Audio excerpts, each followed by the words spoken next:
Hello friends, आज आपण पाहणार आहोत रेड सॉस पास्ता घरच्या घरी। त्याच्यासाठी मी इथे तेल घेतले, त्याच्यात 2 टोमॅटो मी चिरून घेतलेत आणि आपण हे छान तेलावर परतून घ्यायचं। तेलावर परतल्यामुळे एक टोमॅटोची टेस्टमध्ये थोडासा फरक होतो आणि हे वाटून घ्यायचे।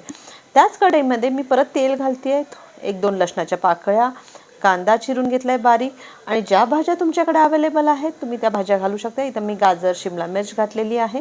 मी हे टिफिनसाठी बनवते, माझ्या मुलीच्या टिफिनसाठी आहे।